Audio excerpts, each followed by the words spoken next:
Well, what a difference 5 years makes. Here I sit with Chip, or there's Chip sits, and here I sit as well.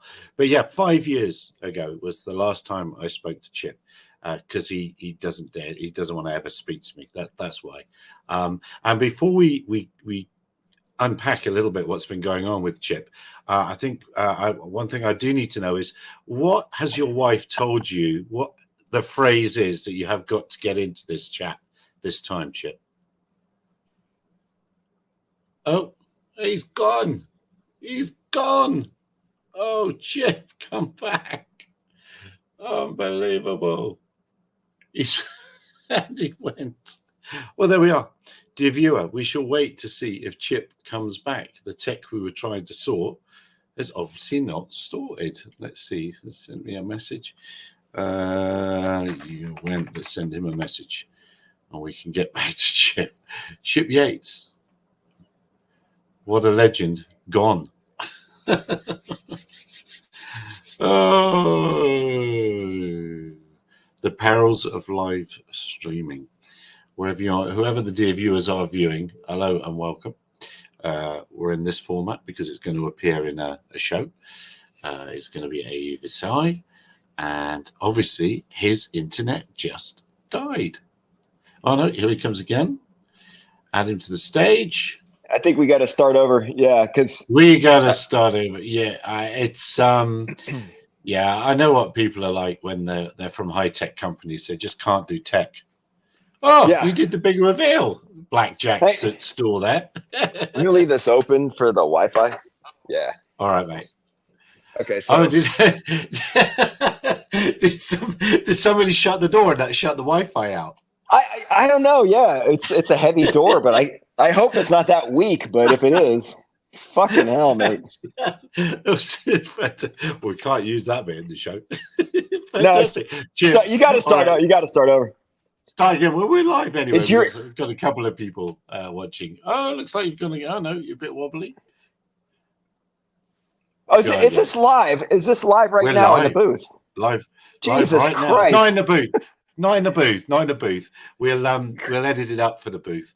So, dear viewers that are watching this live, this will be cut and used for the AUVSI show. So he didn't tell me it was live. He didn't tell me it was live. Well, there's no thrill. How dare you, sir? Things aren't live. But there's no thrill in life if things aren't live. Fucking hell. Chip Yates, we spoke 5 years ago. Count them. 1, 2, 3, 4, 5 years ago, when Silent Arrow and things were just starting out. And it looks like he's frozen again. No, it was that 5-figure shop on Firewall AI.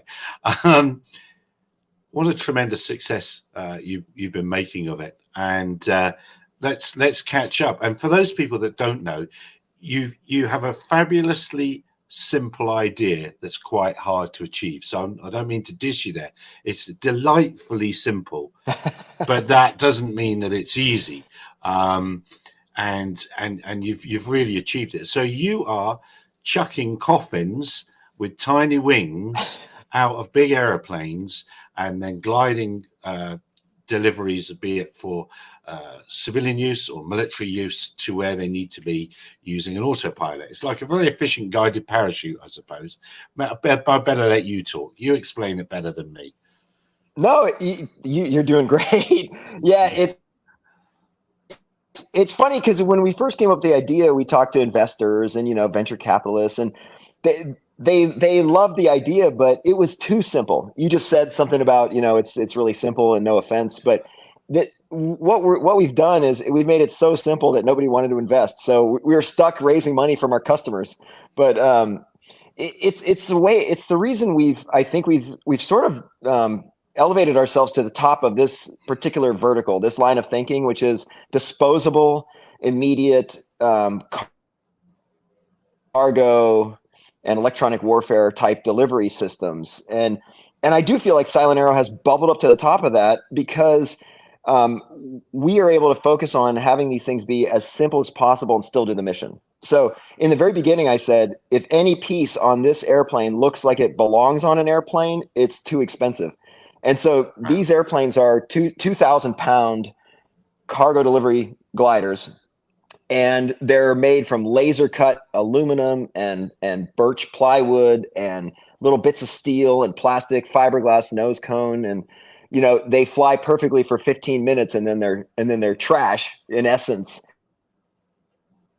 And we have a new small 500-pound drone that's made more almost out of cardboard. So the secret sauce here is don't be too clever with your aerospace engineering. Just keep it simple. Well, you say it's simple, but it's not that straightforward to sort that sort of thing out. And again, for people that don't know, I'll grab some video of them in flight. I'll ask Chip to send me some. But the wings spring out. They spring out when it happens, and they can be pushed out of the back of.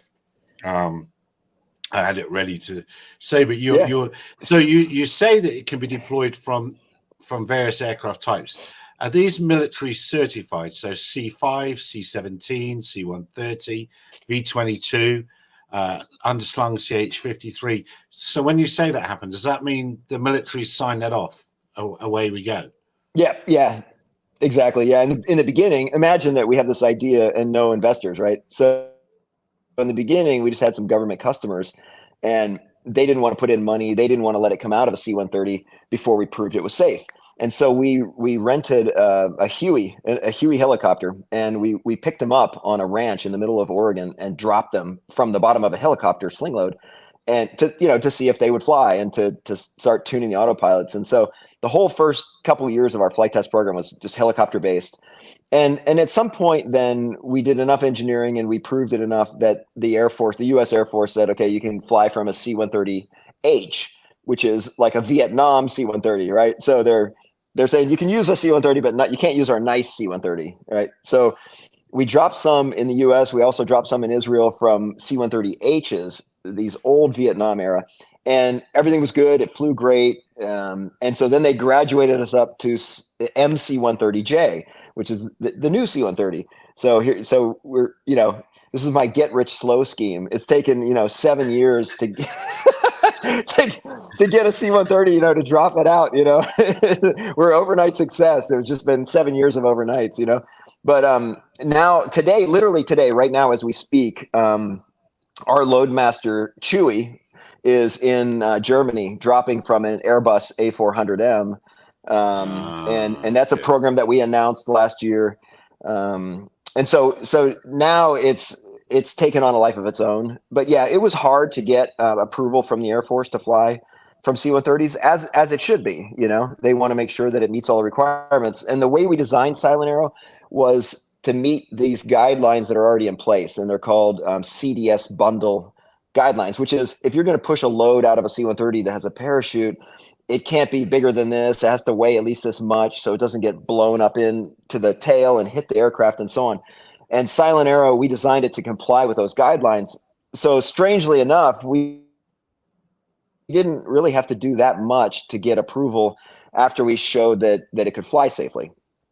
And so I hear about falling away. So how long does it take once it's gone out of the back of the aircraft to the wings to flip out, or does it happen straight away? Is it already falling fast enough? Yeah. So if you see there's a cargo ramp, when we slide off the cargo ramp, as soon as the nose of Silent Arrow clears that ramp, it's pulling on a cable, and that cable pulls 4 pins that allow the wings to spring open. And it additionally pulls an electronic pin. It pulls a cable out of a connector, and that tells the cube orange autopilot to start flying. And so all that happens in less than it's about 0.7 of a second to get the wings to deploy after it clears the ramp. And then from there, we can program in any delay we want in the autopilot. We can say, okay, from when it pulls, wait for 1 second and then start flying. And so we've used 1.5 seconds down to 0.5 second on that.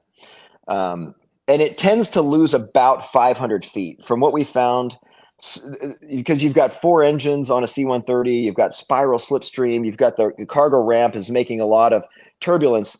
And every now and then, Silent Arrow will come off the ramp and get rolled upside down. It's got upset recovery software because it's completely autonomous, right? It's flying with the cube orange. It's totally autonomous. And we've created some upset recovery software, which has worked every time, thank goodness. But it'll go upside down sometimes, it'll recover itself, and then it'll turn on course and it'll start navigating. And we tend to lose about 500 or 600 feet off the ramp before it's established and flying. So that's about it. You're looking at a second or two and 500 feet. And now here comes a really dumb question, because I've not thought this through. Many of my questions are going to be dumb, but it's not actually reversing, is it, when it's going out the back? Because it's still moving forward. But I'm just thinking, God, the autopilot's thinking, oh, we seem to be moving this way, and the second it goes off the ramp, it's going the other way. That's very poorly described. Do you see what I'm trying to get at? Yeah, sure, like a change in direction. Yeah. They do a slowdown checklist, and then the C-130 will open its ramp, and then the Loadmaster release the side restraints, and there's a simple toggle switch. You turn on silent arrow, and we use the Here 3 Plus GPS, which everyone knows is a great GPS, and it's got a series of different colored LEDs over a CAN bus, which we've programmed to say different things. So the Loadmaster flips a switch, turns on silent arrow. You can hear that typical little chime of the cube orange booting up, and then the Loadmaster looks through a hole in the nose cone and can see the color of the lights on the GPS antenna. And if it's flashing green, it means it has the GPS lock, which we'd get from the GPS repeater in the back of the C-130. Okay. And it means it's got a GPS lock, and it's flashing green, which means it's good to deploy. If it's solid green, it means somebody tripped over the electronic cable and it's trying to fly now. So put that connector back in. It's never happened. But so we have a number of things. If there's no mission plan installed, if there's no GPS lock, it'll flash different colors. And so all those are standard features with a Cube Orange and a Here 3 GPS combo that people can use to make something this powerful actually be this simple. And it's just a simple question of looking through a hole and seeing what color the LED is. If it's flashing green, then they cut the restraint, which looks like a seatbelt, and silent arrow rolls out the ramp backwards. But you're right, we drop it at 130 knots. That's the C-130 drop speed, and it'll fall into the airstream with already 130 knots. And funny enough, when silent arrow is loaded up to 1,500 pounds total, so it can carry 1,500 pounds of cargo, and it's 2,000 pounds max. Typically, we fly with 1,000 pounds of cargo, because when you fill it up with bricks all the way to the top, it's only 1,000 pounds. So we have 500 pounds. we sort of over certified the wings. We can carry 500 more pounds, but even if you filled it with bricks, it's less than that. So we're flying at 1,500 pounds.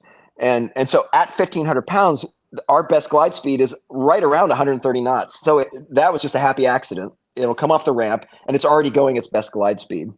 But the secret to not confusing the autopilot is that electronic trigger wire that we use.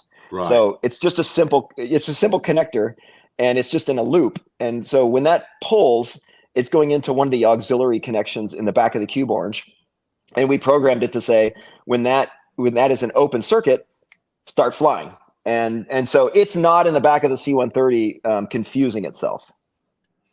And so it says 130 knots for the C-130. Well, that's C7, C5, and C-17. Those must be a bit quicker. Yeah, okay, they're quicker. So yeah, we haven't dropped from C5 or C-17 yet. Okay. It says on your website. Yeah. Says point of order. It says on your website. It's on your website. Oh, they're coming to get you.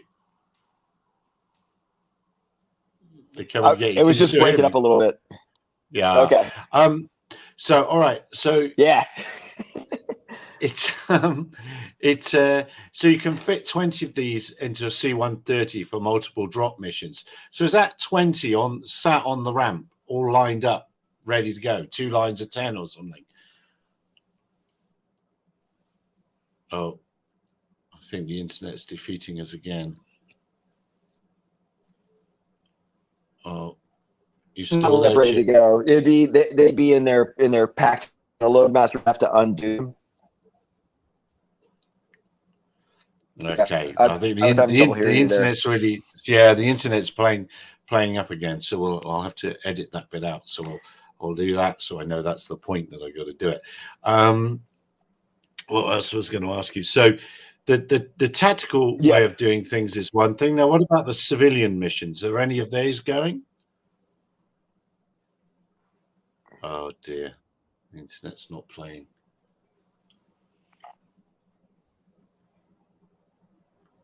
can't hear you. I still can't hear you. Yeah, I think it must be that side, Chip. I don't think it's this side. So I don't know if you tell all your staff to stop playing video games or something now, World of Warcraft or whatever it is.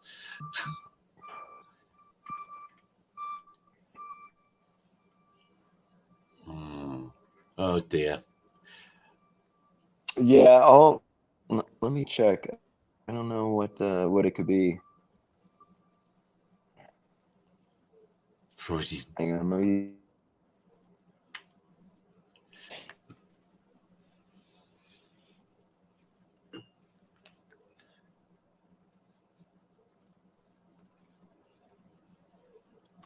Dear viewer, I'm clipping this for AVSI, so if he comes back, then I'll still clip it out. So that's why I'm still pausing and still going. But it's super interesting. It's pretty amazing.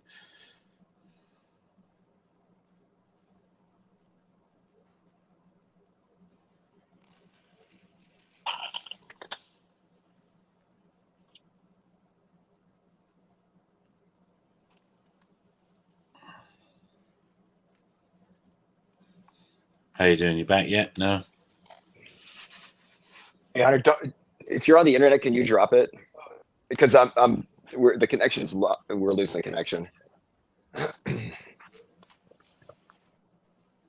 I'm just checking the internet here.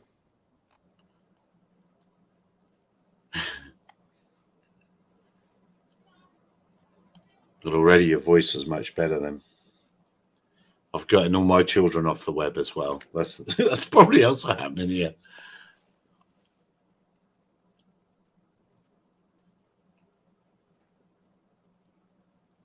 Oh, bless.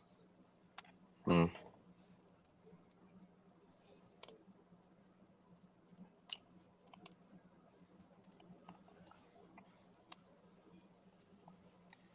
Can you hear me, Gary? I can hear you. Yep. I can see you. You're pretty blurred, but I can see you. Very blurred, Chip Yates. That's all right. As in the 5 people can watch the blurred Chip Yates.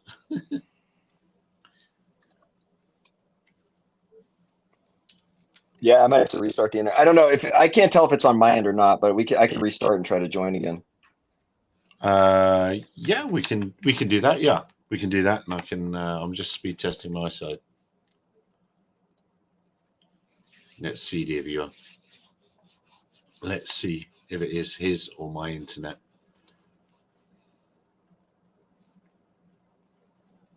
No, it's his. Mine's all right. That sounded very cocky, didn't it? But it's a slow speed. Some of you people will have really fast internet and will laugh when I tell you I've got a 20 megabyte line. But yeah, mine's fine. So it was there. So we are waiting for Chip to come back. He's already given some amazing stuff on this GD2000 glider. It's quite extraordinary story, and hopefully he'll be back with a bit more word on it. I wanted to ask him. He's apparently got a machine that can be dropped from 45,000 feet. So I'd be quite interested to see the speed that's flying at when it's up there. Come back, Chip Yates.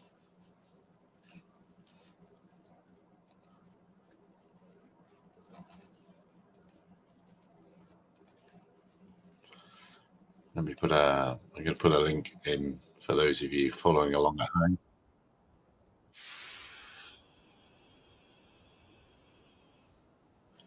He's coming back. Hello, Mr.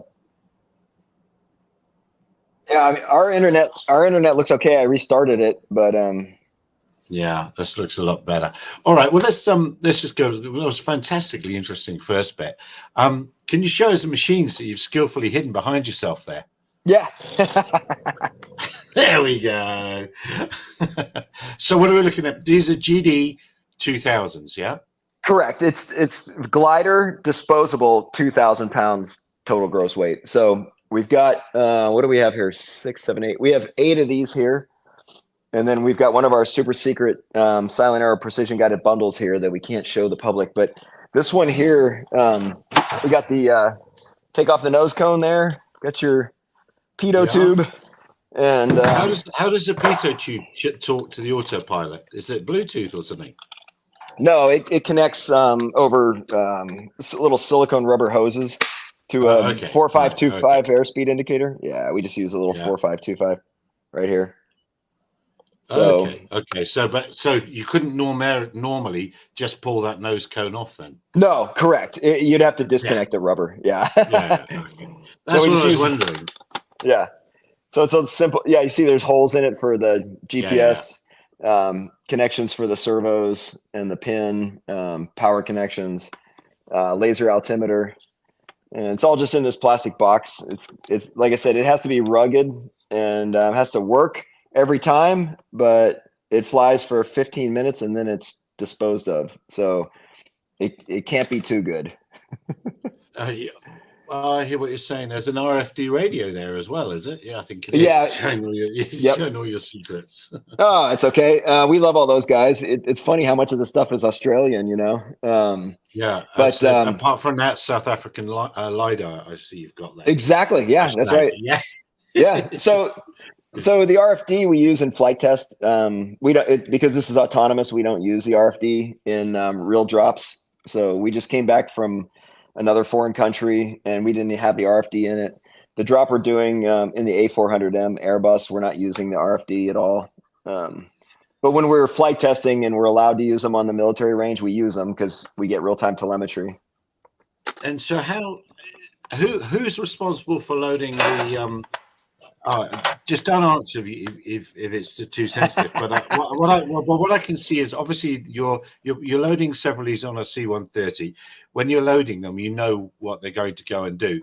So was the loadmaster responsible for getting the flight plan into it, putting it on the airplane, end-to-end responsibility for it, or is he just told drop this at this point? How's that part work? Yeah, so in Europe, so Airbus is our European distributor, and so in Europe, Airbus Defense and Space provides that service. They do mission planning for people like the German Air Force and so on.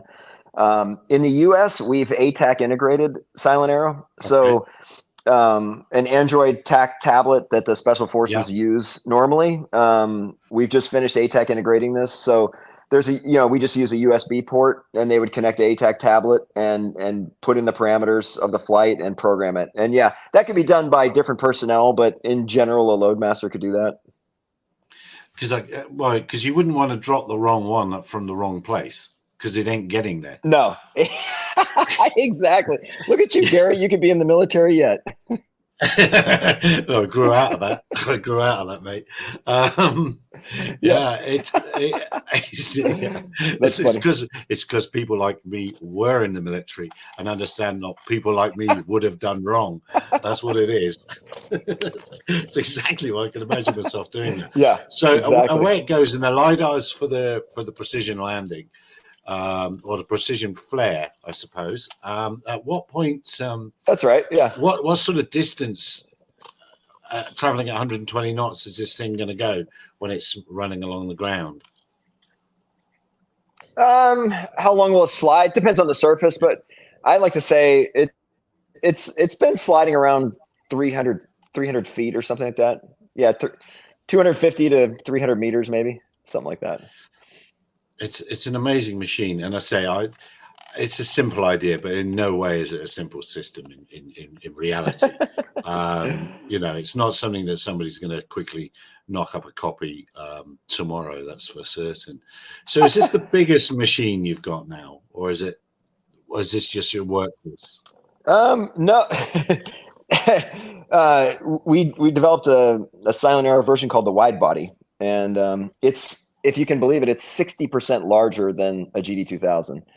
And so there's a couple missions for that, that customers wanted. And one is to have sort of like another vehicle, drive out of it once it lands because it's so large. Wow. And then another is to fill it full of fuel. So you could pre-stage it somewhere and and then an aircraft would know where it was and could land and refuel themselves.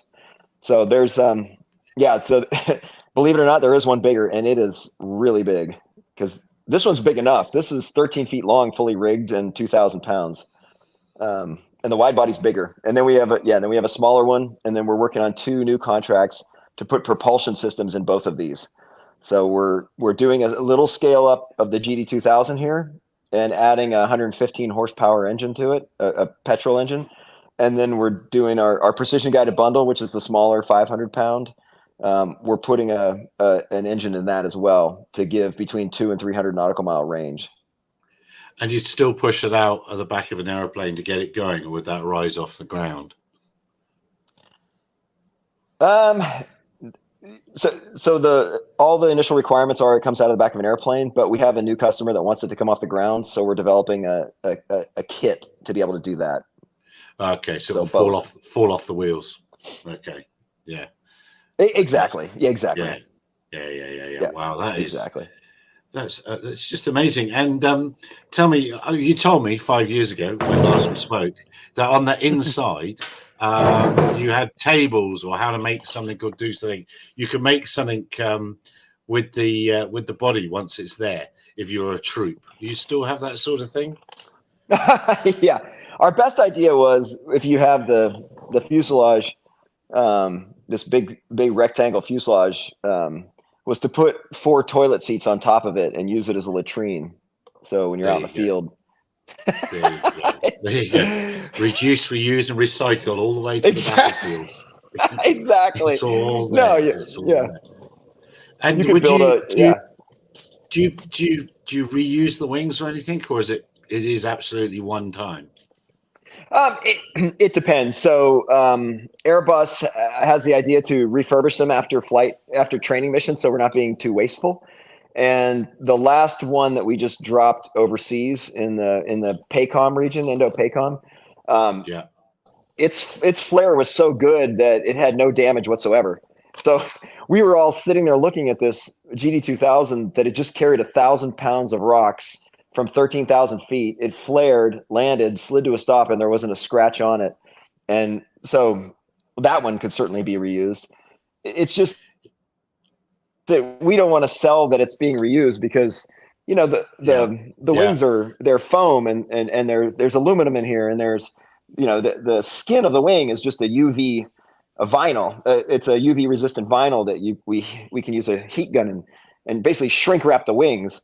If we wanted to sell this as being reusable, you'd really want those wings to be fiberglass or something, you know? Yeah. No, I get it. I completely get it. I'm just, I'm so impressed with everything you guys have done there. I really am. And it is amazing in these 5 years that you've refused to speak to me, how things have gone on.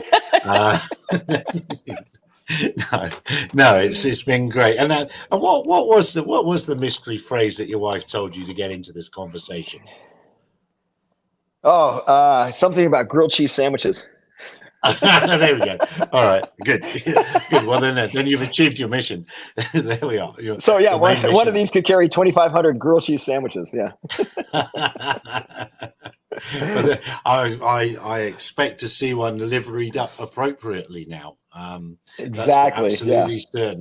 If I don't see one with grilled cheese on it, then I'll be very sponsored by McDonald's. And yeah, exactly. How many times? Or you don't have to answer this if you don't want to. But how many wing flipping open failures have you had? Early on, we had a few. The shaft that the wings pivot on here. We had a couple of those break early on because we were using a diameter too small. We were using an 1 3/8 or something like that. And the loads from being dropped were pretty severe. And so, yeah, we did have some early, but the failures we had were during the helicopter phase of the flight testing. And so now, that particular thing, we went back and did, in fact, we used the stress engineer who designed Spaceship One to do all the stress engineering on this. So We're confident that it's right now, and of course it's certified now and proven. But yeah, so that we had some early on problems, and then switching from the helicopters to the C-130, the air behind the C-130, you can't model that in computational fluid dynamics. Really, I'm sure people would argue with me and say, yeah, you can, but there's just too many factors going on back there. Yeah. And so really we just go by making sure it complies with the CDS bundle requirements for airdrop. And then, we've had them go upside down, but they save themselves with our upset recovery software. So that's, if anyone else is trying to do military programs, you're going to find when you graduate up to C-130 drops that things get tricky because of that airflow back there. Yeah, absolutely. Absolutely. Well, look, it's fantastic. This was supposed to be a 6-minute chat. I seem to have completely failed at the 6-minute chat. But there Fantastic. We are. What the hey? What the hey? So by the time I cut bits out, it's probably 20 minutes, because especially all the profanity from you at the beginning, does your mother know? It's amazing. I'm an R-rated guy. You know that. Don't have me. Oh yeah, I do. I'm R-rated. Don't have me on PG-13. No, when you took the pack out from the nose cone with the autopilot, I just thought how does that sit? That must clip in. That doesn't just sit there, does it? No. It clips in. Yeah, it's no. See, this one doesn't have anything. So this one, the battery goes here. The switches are up here. The wiring harness goes here. It's all tucked away. We pulled this one out. We pulled this one out. We just pulled it out to show you. Yeah, exactly. So how wrong? What are those called? Model number join late. That is the silent arrow. Let's let Chip can tell you 6man9 what that is. What's that thing next to you, Chip? What is it? The drone. The whole thing. Someone's just asked in the chat. Oh, Silent Arrow GD2000. It can carry 1,500 pounds of cargo. My question to that is, but really you carry 1,000. What happens if me, the squaddy, puts all the weight at the back or all the weight at the front? How tolerant is it of center of gravity changes? It really does want the center of gravity to be forward as a tandem wing design. So once all 4 wings open, it's a tandem wing. And so it wants the CG to be on the forward side of things. So in ATAC, you basically, we break up the fuselage into sections. And so there's 3 cargo bays inside the fuselage. It's a little bit hard to see here, but so you basically, in ATAC, the loadmaster says, I'm putting 600 pounds in bay 1. I'm putting 300 pounds in bay 2, and so on. And the ATAC will say it's in CG or it's out of CG. Whoa. I use ATAC, but not for this sort of thing. I want ATAC for all my things now. I want ATAC everywhere. No, that's fantastic. And I was wrapping up just as I thought that, because we've gone very far over. Now you're going to be at the AUVSI show, so people that are attending there are going to be able to see this live and abuse you in the flesh. No, I won't be there. We're doing another airdrop. Yeah, I can't make it, but I'm sorry about that. I know. And we're in California. We're in California, so it makes it particularly sad to not go down to San Diego. But no, we won't be there. We've picked up a new government customer, and we're doing some airdrop stuff with some new, like not classified, but sort of confidential payloads. Sure. And so we're sort of stuck on that. Sorry, guys. Fair enough. Well, that's wonderful. Well, thank you very much for your time, Chip, as ever. And congratulations on the success of the company. It really is. It's quite awesome. How the wing is configured in flight snapshot shows, you're going to have to rewind and look. And I'll put some more when this gets ready for the show. We'll have some in-flight video as well. But it's all very, very, very, very impressive. Excellent. Chip, look after yourself. Thank you so much. Take care. To viewers also. Cheers. Take care. 2100 every Tuesday. Bye for now.